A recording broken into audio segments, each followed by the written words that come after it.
So ito na po ang sagot kasi meron nagtanong kung may video daw kami sa pagpapagawa ng catch basin at saan lulusot ang tubig. So ito nga yung itsura ng labas ng bahay namin bago matapos yung catch basin at masemento ang labas. So bali kontrata nga ang aming mga labor at ang unang ginawa na nga nila ay naglagay muna sila ng tanse para ma-label nila ang kanilang hukayin at para mapantay din yung mga catch basin. So una nga nilang hinukayan dito sa magkabila ang gilid. Itong mga hinukayan nga nila ay kung saan yung tapat ng alulod namin. Bali yung alulod nga namin ay 6 pero yung pinahukay nga namin ay 8. Dahil yung dalawang hukay doon ay para sa pagki-clean out o kung kailangan mo lang linisan kapag puno na o barado na yung mga tubo. Ayan, pagkatapos nga nilang mahukayan ay diretso nilagyan na nila ng hollow blocks at sinemento na. So bali ito yung pinaka-main na hukay ng catch basin kasi dito lahat mapupunta yung tubig galing doon sa likod at sa mga alulod. Dahil nung nagpatambak nga kami ay sinimulan namin sa likod papunta dito sa harapan. So medyo mas mataas yung tambak sa likod papunta dito sa harapan. So yung flow ng tubig ay papunta siya sa harapan palabas. So pagkatapos nga nila masemento yung mga hukay ay sinunod na nilang lagyan ng mga tubo at tinukayan na rin nila. So bali yung size nga pala ng tubo na ginamit dito ay size 4. At dahil nga nagpalagay na rin kami ng catch basin so pinasabay namin na pinalagyan ng outlet yung puso negro namin papunta dito sa catch basin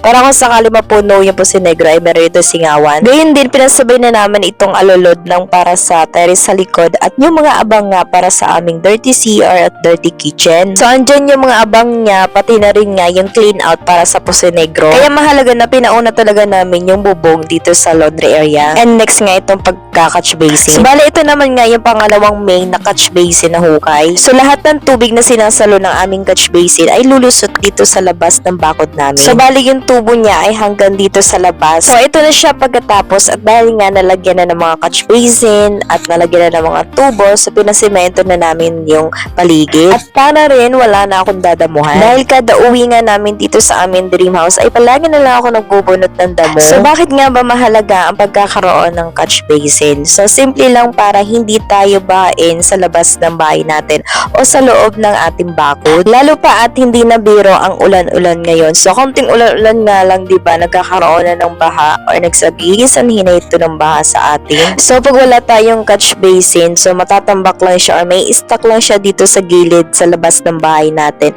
At possible din na baka lalong lumambot yung lupa natin sa labas ng bahay. Kasi diba lagi na-i-stock yung tubig ulan. Kaya lagyan na rin nga pala namin ng abang yung para sa mga plant box. Kung mapapansin nyo nga hindi na namin pinasemento dito sa gitna dahil ito na yung magiging parang taniman namin or mini garden. So ayan, kung magkano naman pala yung aming nagastos, like bulot materialis na ay inabot kami ng 40,000. So kasama na yan lahat-lahat, catch basin at yung flooring. Hanggang dito na lamang. Bye-bye!